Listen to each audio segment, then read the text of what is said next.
नमस्कार, जय हिंद। मेरा नाम है आशीष और मैं आपके लिए लेकर आ गया हूँ द फैमिली मैन सीजन 2 का हालचाल और बवाल। शुरू करते हैं। दोस्तों, हुआ कुछ ऐसा कि फैमिली मैन के निर्माता और निर्देशक के अनाउंस के अनुसार 8 बजे तक मैं खा पी कर तैयार था। ऐसे ही 8 बजते हैं अमेजन प्राइम पर रिलीज होती है लाखों फैमिली के चहेते मनोज भैया की द फैमिली मैन सीजन 2।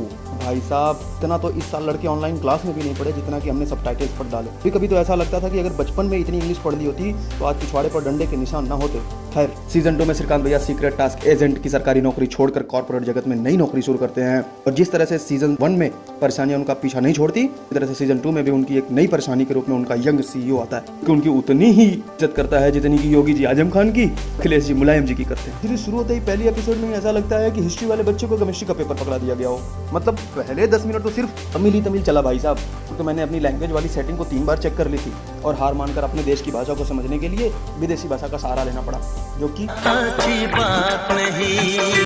हमारे श्रीकांत भैया पहले जैसे कंजूस नहीं रहे, न समय के मामले में और न ही पैसे के मामले में। वह भर भर कर अपनी फैमिली पर समय और पैसे दोनों लुटाते हैं, लेकिन उनके दिमाग से सीक्रेट टास्क का कीड़ा निकला नहीं रहता है। कहानी शुरू होती है श्रीलंका के तमिल रेवेलियन ग्रुप से, जो कि अपनी सरकार बनाने के लिए श्रीलंका की मौजूदा सरकार से स्ट्रगल कर रहा है, जो कि अपने आप को स्वतंत्रता सेनानी मानते हैं और उनका प्लान कुछ ऐसा करने का है जिससे कि पूरी की पूरी सरकार हिल जाए।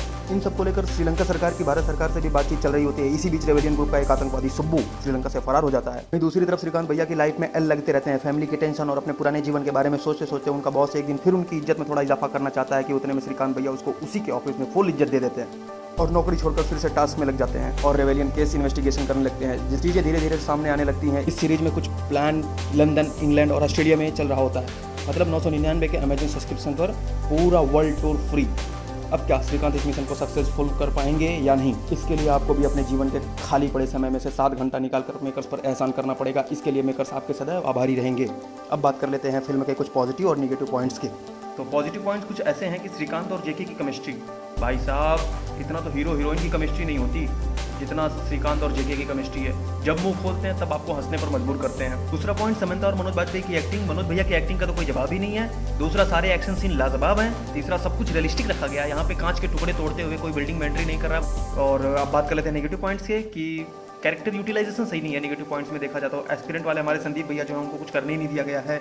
कृति की लव स्टोरी को इतना बढ़ा दिया गया कि अगर उसको थोड़ा काटा जाता तो उसमें से 10 एपिसोड वाली सीरीज 7 एपिसोड में निपट जाती।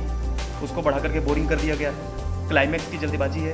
सारे पॉजिटिव और निगेटिव पॉइंट्स एक तरफ रख करके अगर देखा जाए तो ये सीरीज ऐसे शोज ये बताते हैं कि हमारी एजेंसियाँ कितनी कुर्बानियाँ देती हैं और ऐसे कितने श्रीकांत कुर्बान हो जाते हैं हमारे देश की आज़ादी को बचाने के लिए, हमारे देश की अस्मिता को बचाने के लिए। इसी के साथ आज की रिव्यू में बस इतना ही। फिर मिलेंगे आपको नेक्स्ट मूवी के रिव्यू में।